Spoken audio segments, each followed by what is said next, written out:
everybody. My name is Eric McLeod. And I'm Chris Holden. And you are listening to LowBlowRadio podcast.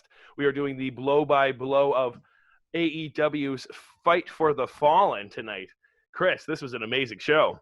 This has been probably, I hate hyping something too early, but this might have been my favorite show of the year so far. And yeah, it was an awesome show.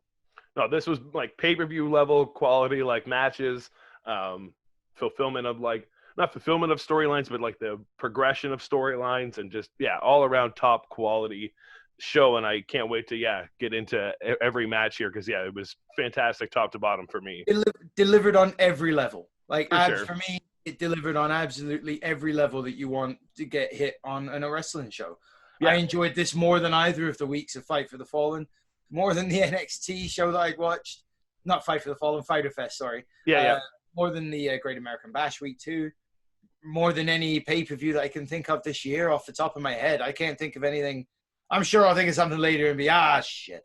But for right now, that was, But even with that, leading from those shows into this one, just how well they're paying stuff off from the last one into this, I've already changed opinions on stuff that I had from the last thing. So, all around a lot of great stuff to cover. And, we'll get kicking things off here with the AEW TNT title match with Cody Rhodes taking on Sonny Kiss.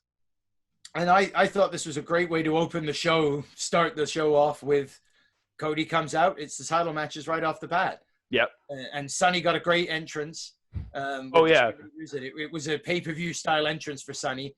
His big match occasion. Is probably the biggest match of his 6-year career.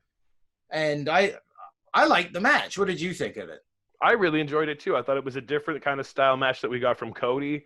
We can kind of get into breaking down piece by piece, but he sort of, not that he was underestimating Sonny Kiss, but he was certainly going for a very particular set of moves and that kind of thing, and maybe just sort of being overconfident and that kind of stuff, and it's sort of coming back to haunt him a little bit. But I think that entrance was fantastic for a kickoff for Sonny, by far the biggest match of his career here in AEW. And great to sort of see him showcased in this way. Loved that huge pump kick to kick things off too. It was just a great sort of kick start from Cody, and an idea of that was going to be sort of his MO for the match, like him going for big spots and really trying to take Sonny out early. He came in hot right away, and it looked like right away he was going to play the heel role. And I questioned that a little bit of why is he the heel? I thought he's the face. I would have expected him to just play it that straight way. But by the end of the match, they'd leaned on that enough that it was obviously there's reason behind it. And him and Arn are having words. Arn's talking to him through the whole match. So it's not a sudden, unexplained character shift like we're used to seeing sometimes from the other shows. This is obviously something that's leading to something. There's progression here. There's character development here. I took it during the match that Cody was a little bit underestimating the challenge that Sonny was going to bring. So he was being a little bit overly cocky, like you said, overconfident, and going with some of the bad guy tactics, the easy route.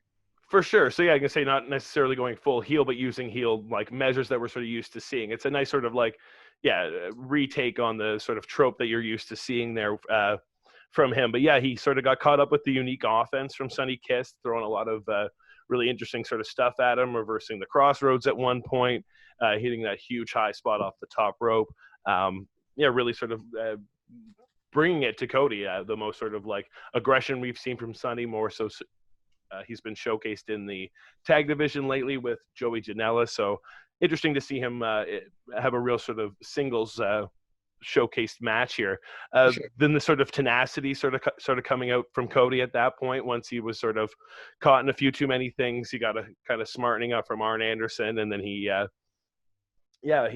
was just really kind of coming at him a lot more tenacious and aggressively, hitting that big Alabama slam on the outside, and then that reverse pile driver where he just about broke the poor Sonny's neck. That one, oh my God. Yeah, if they hadn't have shown the replay, the replay showed Sonny clearly got the head up in time. Off the first take, head on camera, the hard cam, that looked nasty. I thought he had broken his neck. The 450 splash came just before that Alabama slam that Cody gave him. That was pretty sweet too. Yeah. There were a couple of sloppy spots I'd written down. There were some misses, slight misjudgments on spots where just an early sell or an early move on something. But as you say, Sonny's been working a lot of tag matches lately. He hasn't been as focused on the single side. And he is young, and he is relatively inexperienced. This is, again, biggest match so far in Spotlight for him that he's had. So he could be forgiven for some nerves and for some things, I thought. It didn't take away from me enjoying what was the story of the match and the way they progressed it through the whole thing. I loved the near falls, and I thought that stealing Crossroads as well. I thought that was a great little spot. No, yeah, for sure. I really enjoyed it. Oh, I enjoyed Audrey selling it. I thought she was selling as well as Cody in parts. Yeah, really, and doing a good job reffing too. Like when he did the Alabama Slam, dragged him back into the ring, and then still had his legs under the ropes. She's calling him on it, like, "Come on, get your feet back in. Like, let's play it straight here," and that kind of stuff. And him sort of getting in her face for it afterwards because it sort of cost him the pinfall. And yeah, that's sort of where the frustration started coming out in him. And then he sort of used that tactic where he knew that she was sort of paying attention to him, and where he's like, "Well, go check on Sonny," and then he uses that to go tear the turnbuckle cover off. So again, it's just like little things where it's like a heel will be doing that, maybe in a different way, but he's sort of, just trying to. It's wrestling. Sometimes you got to play the game, and it can be a little bit manipulative in that sense. And it didn't work to his advantage. He ended up getting reversed into it, and kind of. Yeah.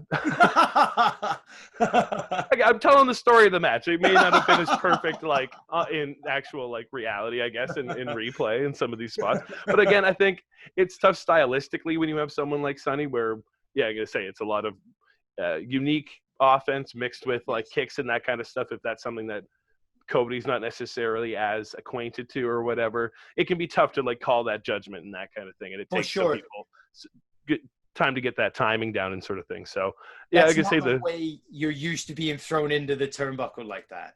So For there was sure. definitely, it was excusable. That's why I said it didn't detract from the way I enjoyed the match at the end of it. But there were little things like that. They added up, right? But no, for sure. I say it's hard not to. I got to take a star away for that shit. That's all. Well, fair enough, Mr. Chris Meltzer. I'll change your name underneath just for that one second. Don't do that. He finally sort of out of nowhere kind of caught Sonny with the Crossroads there for the finish. Yeah. You saw Arn getting kind of worried there early on, but Cody was able to pull this out. They had a great embrace afterwards to really sort of put Sonny over, and definitely a great way to show that he can play in the singles as well as in the tag divisions here. It certainly did put Sonny over. It's another case of mid-card elevation, even with a loss. Yeah. There were no losers out of this match at the end of the day for me. Wrestling wins and losses can only count for so much, even in A&W. Yeah, for sure. I totally thought Sonny came off as a winner tonight. So. Yeah, no, interesting to see what is next for him and who will be challenging Cody next week when we get another kind of open challenge, as was sort of talked about later on. What was our next match, Chris? Moved in into FTR, took on the Lucha Brothers in a tag team explosion. That was an awesome match. But I mean, it's like, can you rush through the match so we can get to the thing that happened at the end of the match? It was almost like the last time we had a sort of moment like this with FTR, where they were interrupting the tag team title match at the first night of the first week of Fyter Fest there, where the sort of end of the thing was more exciting than the match itself. But this match was absolutely fantastic. So, I mean, there was a ton of spots I'd love to go over. But I mean, it was just so physical. You caught a little glimpse of this in the 8-man last week. And if that was just sort of, again, to sort of test the waters of feeling these teams out and sort of showcasing them to the crowd without seeing and making you want to see that the two of them square off. I was certainly getting that impression from the 8-man. I was like, I can't wait to see a Lucha Bro FTR match. And then when they announced it, I was like, yes, please, like this. I'm super excited to see how this plays out. And just the physicality, fantastic from both teams. You could tell FTR wanted to bring it. And if you're going to bring it with a real sort of physical team here, no better to do it with than the Lucha Brothers. And the fluidity of it, exactly that. Like this, you nailed it with the physicality. It was like, that's what you expect from both teams, I suppose, to a degree, but that's what FTR is supposed to be about, is their tag team, rock and stuff, fists, no flips. The Lucha Brothers match them in physicality, and they are known for their fluid style and the grace of the movement and stuff. And I thought FTR matched them in every bit in that. It was like tag team artistry at work. Yeah, for teams that have never, like, other than the 8-man last week, for being so fresh with each other, they had great charisma in there and chemistry together that just played off so well. So, yeah, sort of early sort of back and forth between everybody. And, just like Phoenix getting some big kicks in, and they kind of started working over Cash was sort of the big sort of start-ish work in the match, I guess, leading into the first kind of commercial break, which they missed like a couple of great spots during that, like, picture-in-picture stuff where, like, I can't remember what the outside one was, but the great one was where they were working Cash in the ring, and then just out of nowhere, when Phoenix gets the hot tag, just runs across and does that huge diving drop kick that he is just hit so pitch perfectly and smashed Dax with that, kicking him off the ring. Getting the reveal of Dax's, like, bloody chest from the chops, just really showcasing how much these guys are giving it in this match. Yeah. JR compared them on commentary to the Midnight Express by name. He said it. Cornette confirmed. You'll be so happy if it happens. I don't know if it ever will, but can't even say that the top rope suicida into the DDT, or the tope suicida into the DDT. That was awesome. Yeah, I love that spot. There were a bunch of great spots, man. I gotta say, and then it was like instantly right after that, the Escalero into the big splash from Phoenix. So you were just like, man, where is this really going to go here? And but it didn't feel like a spot fest. It felt like a tag team. Right? It wasn't just a matter of the Lucha Brothers never grabbing the tag ropes and never tagging. It was proper tags, blind tags, moving quick on the tags, back on both sides. It was a real tag team match. Did you notice there were no tag ropes in this match? You know, I didn't notice that. I thought they were, because I thought I noted that they were holding them. So there were no tag ropes in this match. I would go back and rewatch, but I'm pretty sure. I don't know if that was intentional or not, but I'd be curious to see if that gets worked in story-wise or that kind of stuff. No, there was no actual. I mean, unless they're black and they kind of hide, but they're usually white, and they have had them previous. But yeah, from what I recall specifically, because I always, especially with the FTR pushing it over so much, I was like, well, then I want to make sure I always see them holding it and that kind of thing. They were close to the corner. They were doing their thing. And they were, again, the Lucha Bros were tagging. They more get in trouble for not tagging, and just sort of hot jumping in and out kind of deals, that sort of thing. But no, I'm curious to see if that is going to lead to a story thing, or if that just happened to be the setup. They forgot to put them on there. I don't know. Maybe this is foreshadowing what you thought. Yeah, I'd love to see them coming out holding their own tag ropes and making the other team tie them on and that kind of stuff. I want that stuff. I want them to have their own ref. I really want them to, just be a real dick team, because I think they'd be great at it. The finish I thought was great too. It's so original and different. Yeah. No, and I liked how Excalibur got it over too. If you're like unaware of how like the rules work in AAA, obviously, where like there's a ton more masked wrestlers, and it's obviously a much more bigger deal if you are unmasked. There, it's a disqualification, and here Dax tore off Phoenix's mask. He was completely caught off guard by it because, again, wrestling more in Mexico used to just having that be a straight disqualification, regardless of all the crazy stuff that went on this match. That would be the one thing that gets your disqualification. Yeah. But he, Dax got the huge roll up and the big win over the Lucha Bros here. I really enjoyed that. And then now we can get to what you enjoyed the most. Just a short digression, because you mentioned Excalibur's commentary there. I really thought that the commentary tonight was so beyond great. Yeah. I like Taz for the first part of this was the best Taz I've ever heard on commentary. That was superior to anything I heard him do on SmackDown, where quite frankly and honestly annoyed me, and better than when he was on TNA, which I couldn't listen to. And that's not as much his fault as it was his partner's. Right. But I and the product in general, I guess. But yeah, I thought tonight, oh my God, it was stellar. And then once Jericho hit the spot as well, like as the third man on it, it just kept rolling. Their whole night, their selling points on matches, characters, stories, fucking brilliant. But yes, now, oh my God, the pop moment of the night. So the Bucks, right, or Butcher and the Blade, right? They come out because they've still got the truck. So they've been there, they've been watching the match, and they're mad, but they're going to celebrate and dangle the keys up to FTR. Be like, hey, we got your keys, So, do they want their truck back? The Bucks come up from behind, tap them on the shoulder, super kick, take back the keys. They come down to the ring. They're going to get the keys back. But out comes Kenny Omega with a cooler, and he's going to make amends because he said on being the Elite, he kind of felt like a dick, maybe. Yeah. He didn't take the beer. He didn't celebrate with him, so he's going to make up for it. Takes 3 beers out, 2 to FTR, 1 for himself. They crack it, and don't dash and gax. Pour the beer over his head. Oh, my God. It was awesome. Yeah.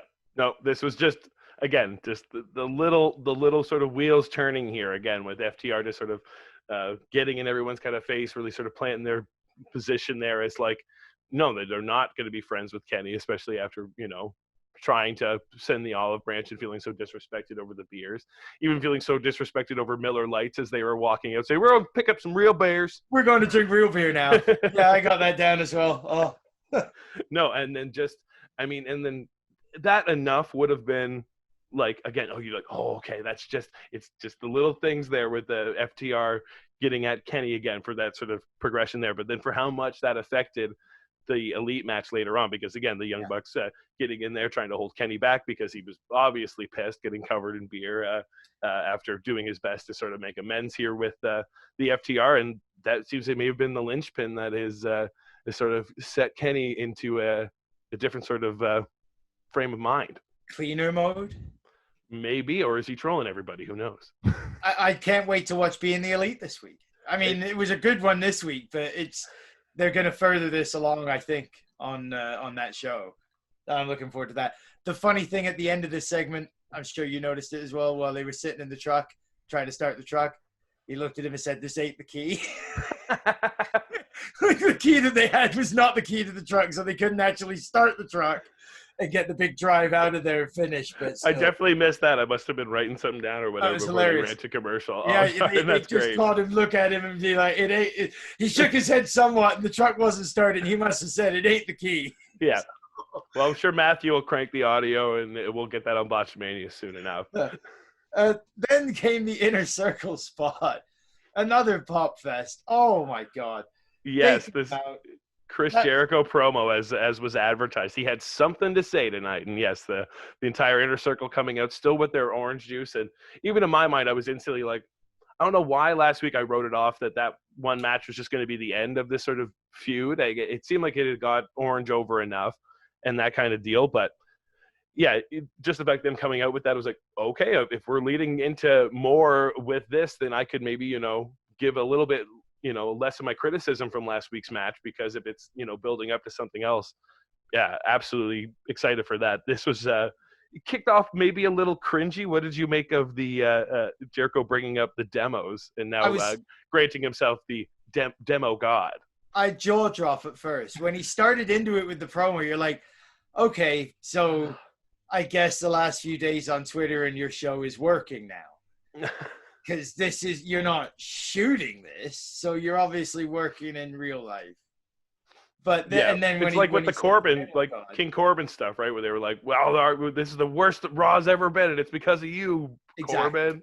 So when he started in the demo god, I'm like, well, I guess they have to break away from Le Champion eventually. He doesn't have a bloody belt. So if this is just to come to the new nickname of the demo god instead, and the Painmaker is just another one on the list. I'm fine with it, but I mean, again, the danger comes the first week they don't win that demo against NXT, and it's bound to happen one week. 83 weeks, WCW won that race, and they lost one. Man, I think NXT's got to step it up huge after this event, though. I mean, I haven't obviously watched what their event was tonight. They are obviously excited to see what Nixon Newell does against. Shirai in the women's tag match there and that kind of thing. But I mean, this show is going to be hard to top. Even this promo itself was just so amazing. It's top notch, year grading. One of the best things that AEW's done so far already. I mean, I put down after the last bit with the beer dumping on Kenny. If they top this tonight, I'll be blown away tenfold. This is That was such a good moment. It was such a perfect way to tell that story and continue things on. Mm-hmm. Absolutely perfect for the tag team title reasons, for the FTR versus the Bucks, for what they've been doing with the character, with the beers the other week. Like, oh my God. And that's what I mean. The ball just kept rolling tonight with everything that they've been trying to set up with everybody. Yeah.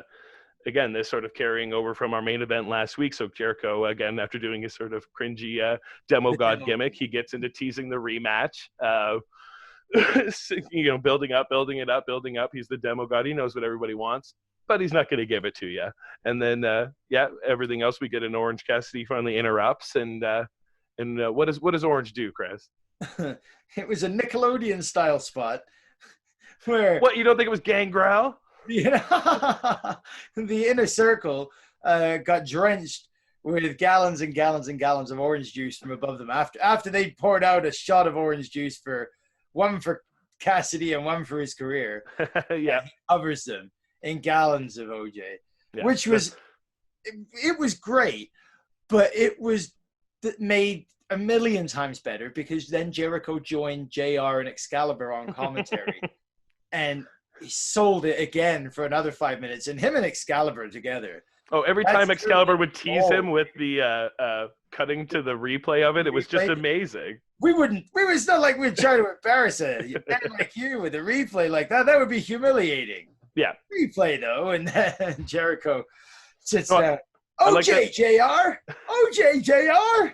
I stink. I'm sticky. I'm sticky. Look how furious I am as the replay's playing. Look how furious I am. That was great. Yeah, him and JR wanted to make screwdrivers. I thought they could wring out his jacket. No, I like that Orange didn't even have to say anything. They just found another way to use his thumb. Just like, how about thumbs up, thumbs down? And you're not sure what he's going to call upon, and he gets this giant rain of orange juice that he's constructed above the ring. I mean, even Jericho, calling for a towel and getting the Orange Cassidy towel. The Inner Circle guys trying to tell him, throw the towel away. Don't look. And he's like, why? Cassidy! Cassidy! No, if this is building to more between them, and if that's going to have if they have a serious match and a comedy match and they can do different stuff, I'm all for last week's match being what it was. If this is what we were going to get coming out of it. So, and now the rematch is on. It was the first thing Jericho said on commentary. Oh, you got a rematch. Got what he wanted. Yeah. Well, he's going to be a little busy with the Jurassic Express because they had some few words for the Inner Circle post this, getting ready for their match leading up with the Elite. They were, talking about how much of a joke the Inner Circle kind of looked. And then, as you mentioned, when Jericho got on commentary, he was certainly given the Jurassic Express the third degree for having some coarse words for the Inner Circle. And they're going to get their revenge, I believe, next week when it's Jericho and Jake Hager taking on Jurassic Express. So yeah, again, they're so easy to just ignite a new feud, can keep someone busy before they move on to the new thing, because Jericho and Cassidy is going to happen, but doesn't have to happen next week. We can keep him busy with this. The Jurassic Express have a great match here that we'll get to that sort of helped elevate them to that status, and just great all over. So I've said before to you and on the radio that I see it as AEW's and New Japan quality. Everybody's got a sword in the fire or an iron in the fire with at least one person. Right. So he's got beef with Orange and the Best Friends, but they've also got problems with Jurassic Express. No, great to see. Jericho through his commentary tonight sounded like he buried the hatchet with everybody else he'd ever had a problem with. He loved Kenny Omega by the end of their bit and his match. Loved Moxley. So. Yeah, it all depends on what they were doing and that kind of stuff. No, I can say we'll get into this next match here. We had the Jurassic Express taking on the Elite. So that's Kenny Omega and the Young Bucks.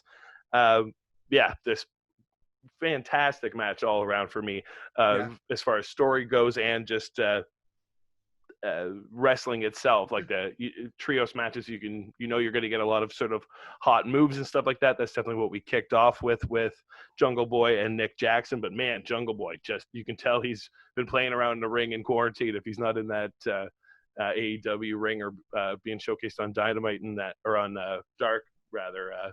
He's definitely coming up with some unique, cool in-ring moves here, and him and Matt Jackson were really sort of giving it to each other. They had a real sort of a lot of cohesion between the Jurassic Express, and then the big thing for me was as soon as you assume you're going to get a little bit of a comedy thing between Marco, who's usually the kind of funny guy, and then Kenny Omega, but Kenny is just serious as fuck, and he just starts laying it into fucking little Marco Stunt, and it just the little sort of things that are building with Kenny throughout this whole match about how he is pretty fed up with what happened earlier.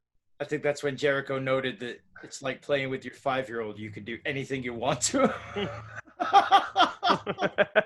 Just there was some brilliant bits. The Snapdragon, where Snapdragon for the Hold Express, where he, one by one, Kenny hit all three of them. I love that part. Omega looked pissy. But in a good way, it's sort of just like if it's like if this is what has to happen to bring out the aggressive side in Kenny. Like we haven't seen Kenny this, even in like championship matches, he hasn't wrestled like the cleaner, like the wrestler everyone got kind of like acquainted to in his early New Japan days. So there was certainly a lot more elements of that here. Yeah, he got more depressed with the losing streak. Was that what we saw the character kind of go through a slump before? Yeah. Where he noted that he was slumping and having some problems. But, yeah, it didn't turn him into the cleaner at that point. But it could be that the association with Hangman, where things seem to be going with the Bucks, the fact they didn't get to score that Chili's deal, all turning his mind into mush. So who knows? Maybe it's just all Colt Cabana's fault. You never know, right? No, I love seeing the return of the Rise of the Terminator. There was, again, just a lot of the sort of classic spots you've seen from the Elite guys, but normally you've only seen from them when they're heels. They're good to sort of mix it up that you don't see the same stuff from them when they're heels and faces. But here in AEW, yeah, that combo between the three of them was amazing. That was fantastic. Yeah. Yeah, I can see the aggressive side from the Elite. I really liked the 1-on-3 though from Luchasaurus. Like he was really giving it to all three of them. Like he is, like we were talking about with the kicks earlier with Sonny.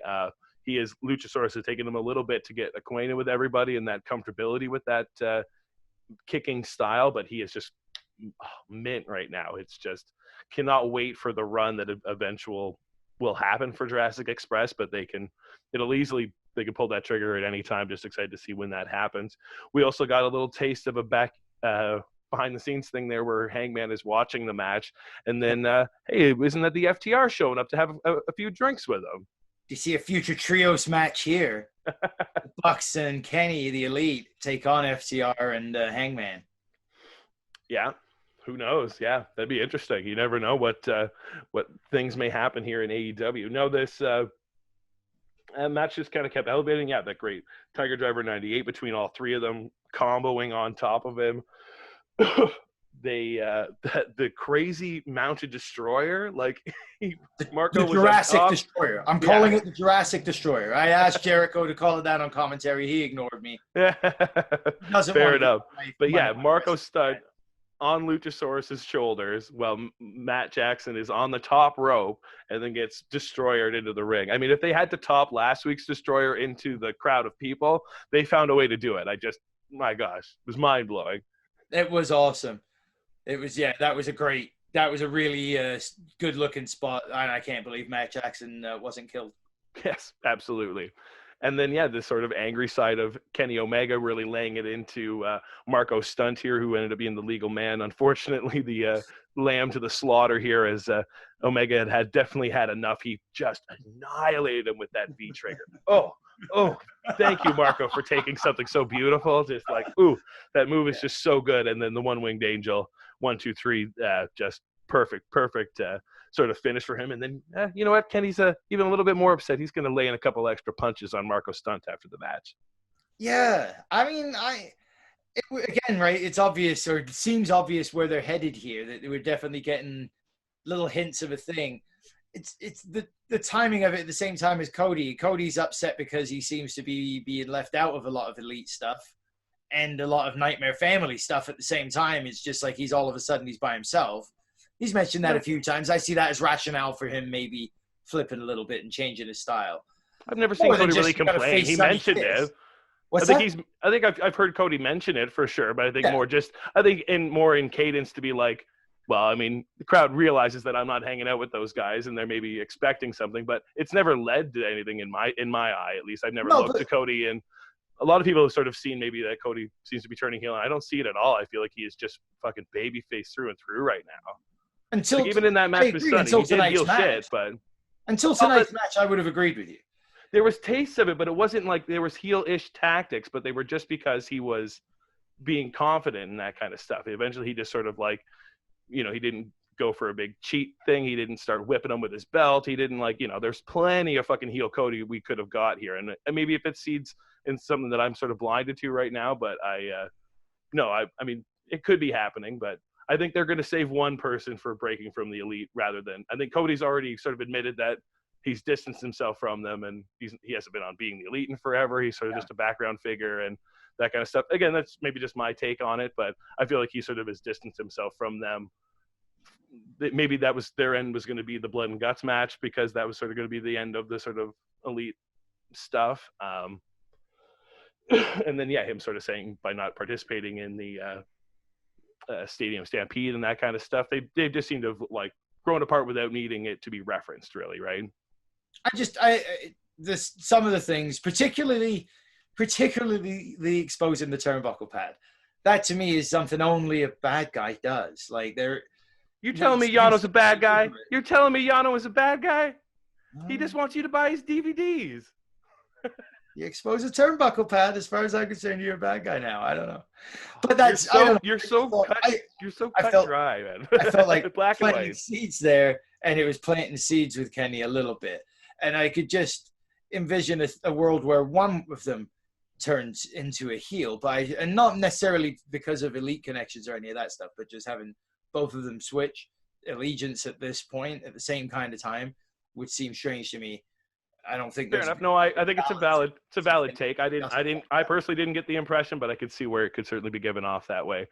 We got a couple more promos before we led into we had another quick little match too before we get to the main event, but we had a quick little take from Shida. She's just kind of looking for a challenger, sort of did an open sort of, hey, women, if you want to challenge me, step up and show me you deserve it, which we, sort of got someone stepping up later on. She sort of said she'll pick and choose her moment when it happens. But we got another sort of quick promo from Jon Moxley as well. Finally. Yes, has finally showed back up, and sort of giving you a little hint as to his game plan here tonight, going for Cage's recently surgically repaired arm and bicep and stuff like that. So I like the sort of seeds planted there, and nice to see Mox on TV again. I guess him and Renee don't have Zoom. He couldn't record anything from home and send it in last weekend. Come on, Moxley. He's too professional for that. My front foyer. I've got a green curtain behind me and a Photoshop screen over that. Like, this wasn't hard to set up, Mox. I'm sure you could have done something to get us a message last week if you wanted to. Well, it was they had a pretty busy week. What's that? They had a pretty busy week. It was a busy show. I thought you were talking about Moxley having a busy week. No. Week looking after his wife. She's well enough to start a cooking show. The Rona didn't put her down that badly. All right, let's be real. I didn't say that. I said that I said they were busy. I can say if they had taken away from giving Cage the FTR belt for just a fucking Moxley Zoom promo, fuck that. I'd much rather see what we got last week. I'm okay with Moxley not having to be there all the time. Like, what was he going to say other than the same stuff he said here? So if you're going to save it for now, I'm okay with that. And this really kind of helped Cage sort of be the most focused going into this, right? Where you weren't really sure what the outcome was going to be. Could have made a Renee joke though if he's at home, right? That would have sold the segment. You just love the inside stuff. We'll move on to the next match. I liked it actually. The Nightmare Sisters against the debuting MJ Jenkins or Perkins. Where did I write down? MJ Jenkins and Kenzie Page. Yeah. Brandy and Allie with Dustin Rhodes on the outside. I thought it was a good match. No, for sure. Quick little short in between kind of palate cleanser or whatever type match or that kind of thing. But no, if you've been following their story more focused on Dark, it has been the not agreeing at first, and then now all of a sudden, them finding some way to get along and actually do well as a tandem tag team. And I'm curious to see where this ends up going. Again, I think they just want to keep them focused until they can get QT back on TV as well to sort of further whatever the QT Alley story is going to be. But like I was saying, and if anyone was watching the dark reviews that I do, I think this is a much better place for Allie than as the bunny gimmick. And I'm glad they didn't do a big schmoz about her having to leave the Butchers of the Blade and that kind of stuff. Them just going clean into being by themselves and her being this new thing. I'm totally fine with that. I don't think everything needs to have a send off if it's not going well, because that could sometimes just make things worse. Sometimes you're just better to move on into something new. I don't always just need everything to be explained. You can just sort of, accept things for what they're presenting you. And yeah, I'm curious to see what happens next for the Nightmare Sisters. No, I totally agree. My only, you could maybe leave someone off TV for a month in between things without an explanation. I can go with it. I can live with it. Well, Allie hadn't been on TV for a while. Exactly. Well, it was also, it wasn't like it was a major starring role. No. And all of a sudden you're switched, right? I'll never forget the first time I saw in a soap opera, the role of somebody will now be played by somebody. And it was someone that done the part for 15 years. Like, it wasn't that, right? She was just the bunny with the Butcher and the Blade. So to give her an actual prominent role now, fantastic. Love it. So, yeah.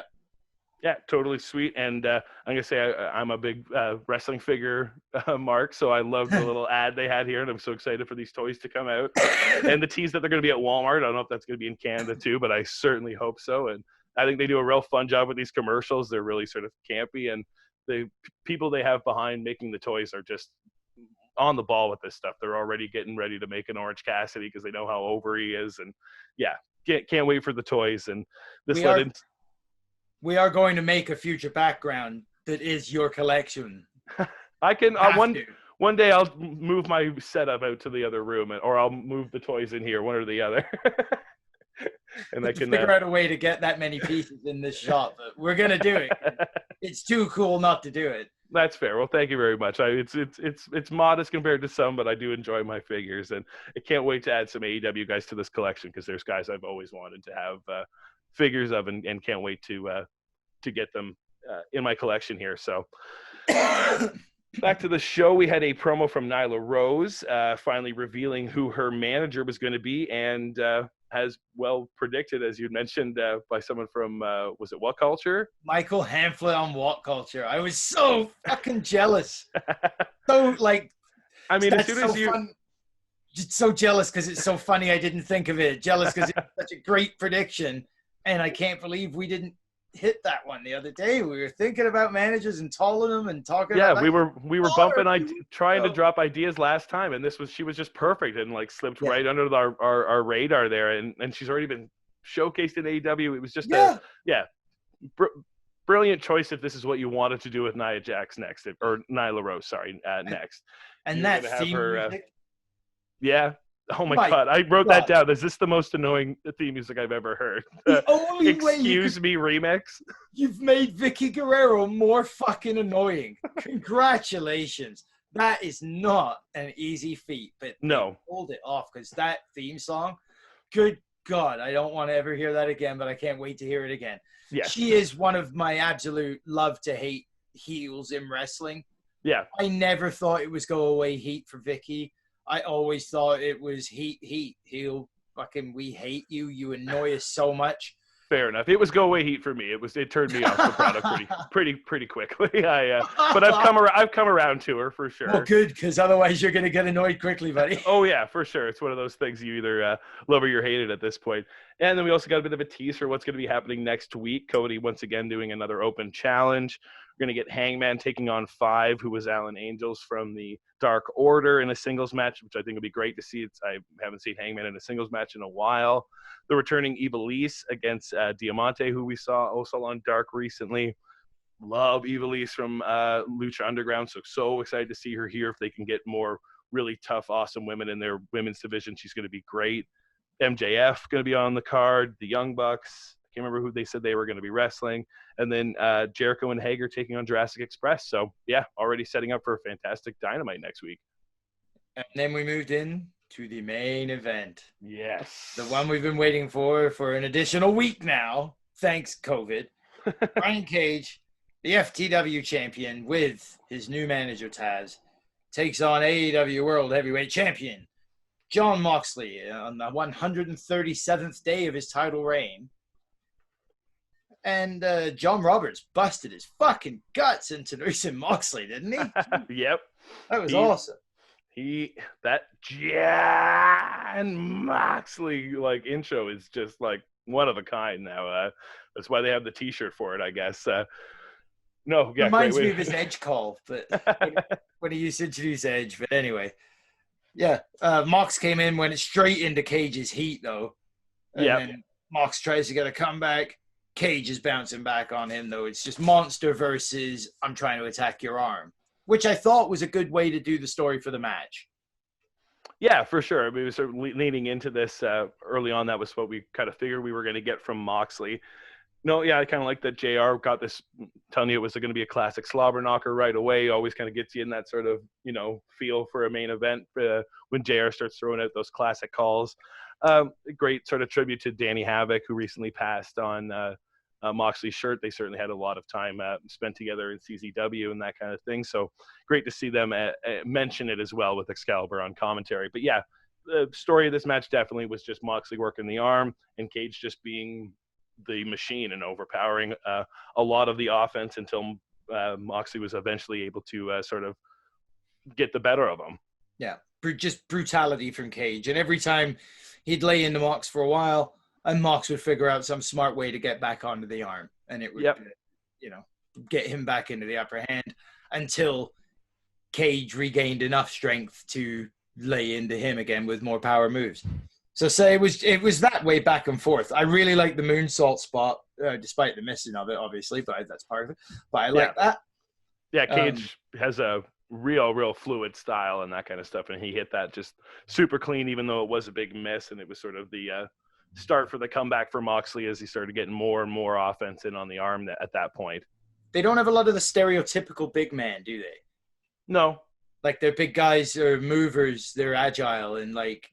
even Lance, who's like their biggest, like slower moving big guy, still does huge big spots. Like he does, like a second row moonsault and stuff like that. The guy's crazy. So I mean, I know I'm not alone, but Brian Cage just reminds me of a living Wolverine. Like the guy's he's fucking huge. He looks like rippling muscle on rippling muscle.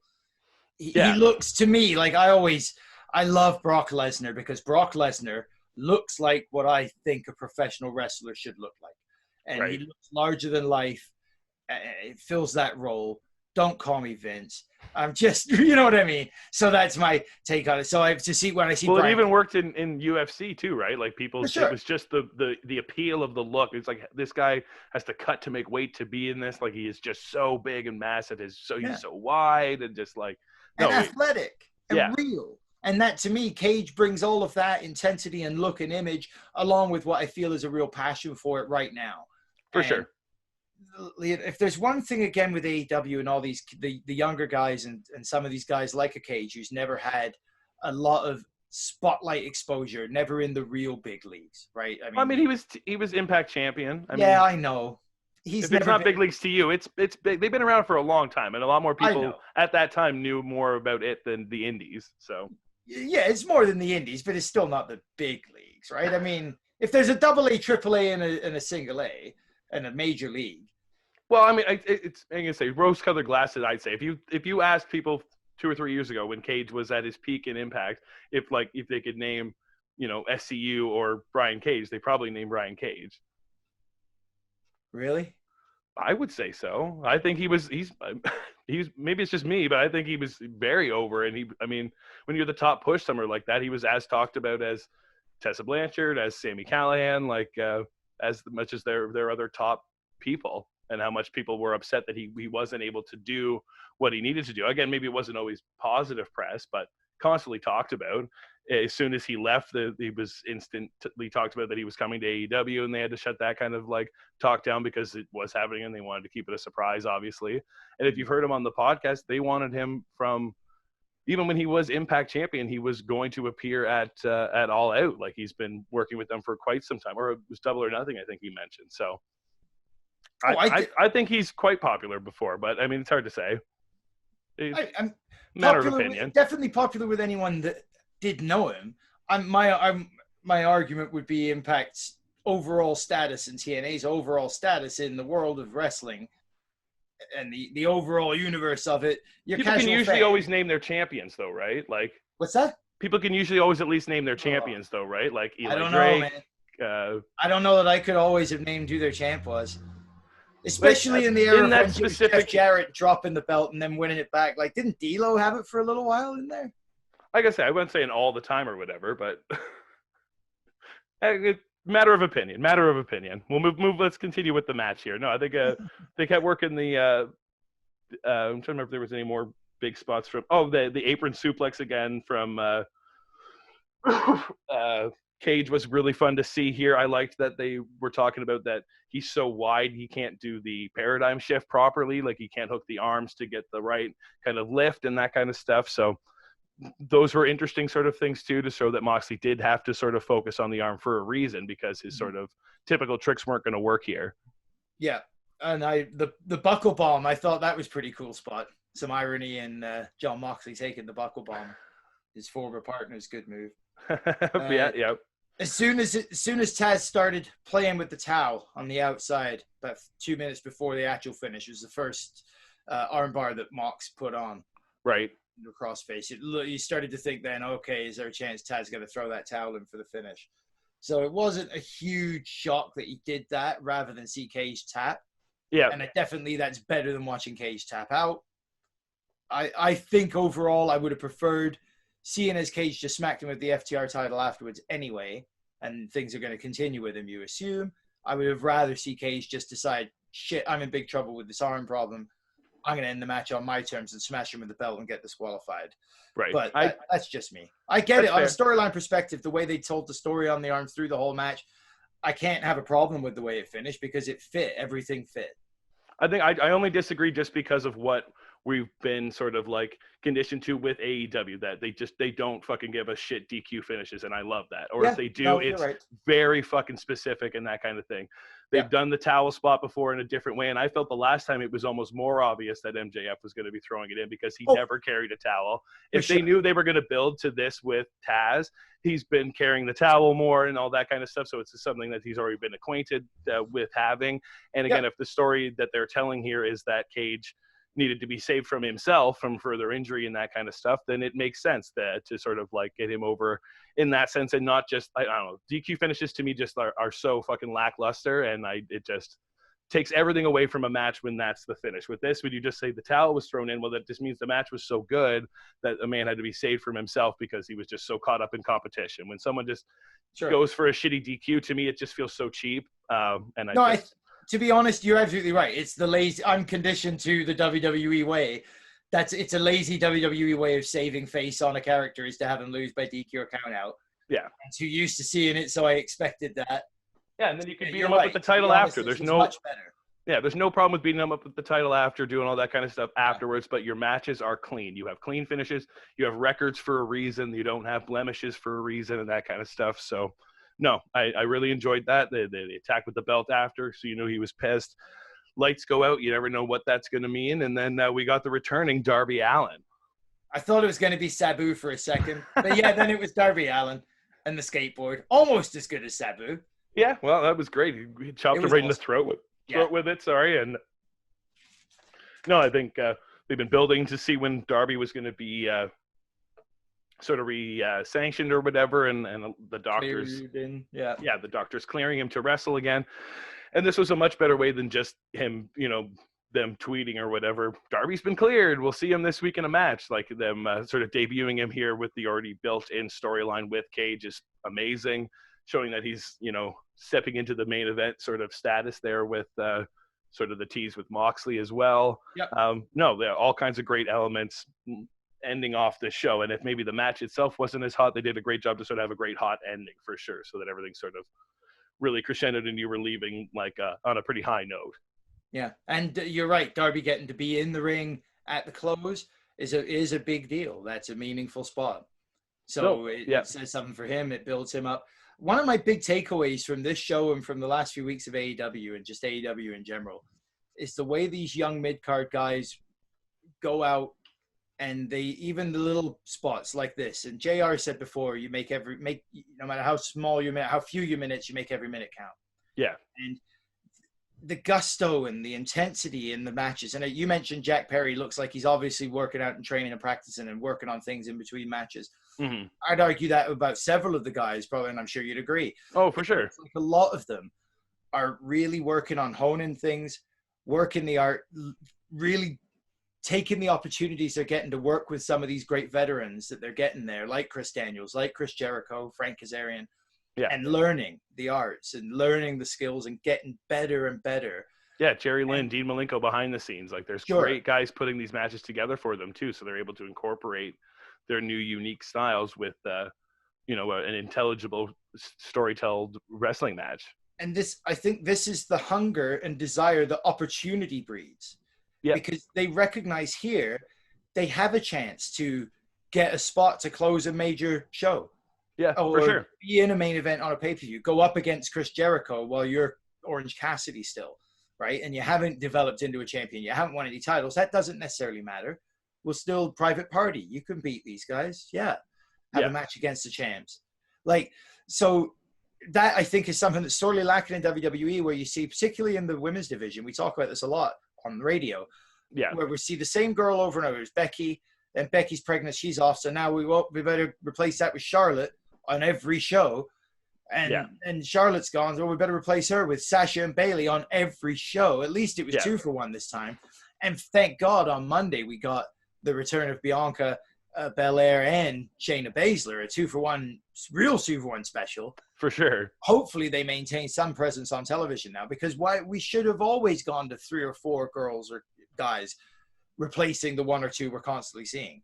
That's right. Not everyone has to be telling the same story and that kind of stuff too. You don't have to just, again, replace someone with them doing just the same story or gimmick just in a slightly different way or whatever. Yeah, like even with these up and coming guys, if we go back to the AEW thing, them sort of working their way up, finding their place and that kind of stuff. They find a great way to sort of showcase who the sort of future guys are going to be. But then you look at someone like MJF too, who again is a fresh new face for a lot of people, but they're pushing him in a whole different way where he is undefeated. He's this top heel in a whole different sense, and they're able to pull that trigger at whenever point they're ready, because all the sort of like layers have been built in. So this character is really developed before your eyes in a different way than the faces. So they can, show that they can develop people totally different, not just based on matches.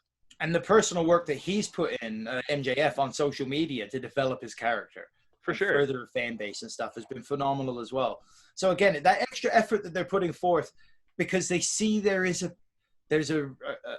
result. The brass ring is within reach for them, right? Whereas the apathy that you breed in WWE with knowing that you don't necessarily get a spot through hard work, look at what it's done to Ricochet. Yeah. Right? That was dull on Monday. That wasn't Ricochet trying, fighting, hungry, looking like he was working for a spot. That was Ricochet working for his check. Aleister Black, I feel, was the same way. That match with Buddy Murphy, they've had some classic matches. It wasn't one on Monday. No, it had that one really good Black Mass spot, but that was about it. Yeah. Yeah. So I don't know. I just think there's a lot to be said for the idea of opportunity and the proof in the pudding of what that means. Totally. And I think we're seeing it in AEW. Yeah, no, absolutely. I could not agree more. And I think they did a great job of showcasing that here with Fight for the Fall. And this was, by far I agree with you, favorite show so far of the year. Most entertained. This felt like a pay-per-view more so, I'd say, than Fyter Fest, maybe because it got stretched over the 2 days. That always kind of feels, or 2 weeks, sorry, feels a little bit more, can feel a little, some matches can feel filler and that kind of stuff, but this was a tight 2 hours. Even for having less matches, for only like whatever, 4 or 5 actual matches. 5 matches. Yeah, even with the squash match, 5 matches, like it was a tight as fuck show. And like from opener to close, you just got amazing different types of stories and different types of matches. And like you said, I'm excited for Being the Elite. I'm excited for Dark and Dynamite next week. Just they're very good at getting you pumped up to see what they're going to bring you next. And we'll be covering it next week, I would imagine, here on Low Blow Radio Podcast. We better be. All right, Chris, we'll let everyone know where they can listen to us. You can listen to us every Wednesday night at 7 p.m. live on the River radio station in Ontario, Canada, 88.7 FM, or online. You can catch that at 887theriver.ca and check out the archives. You can also catch us on Twitter right here. This side. You do it, Eric. Mine's covered by a picture box. There. Tickle that Twitter at LowBlowRadio7.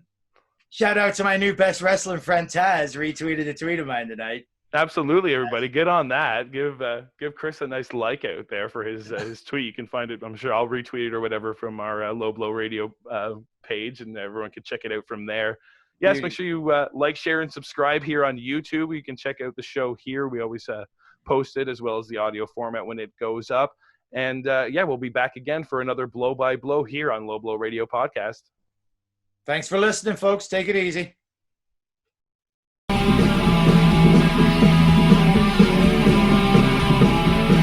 Now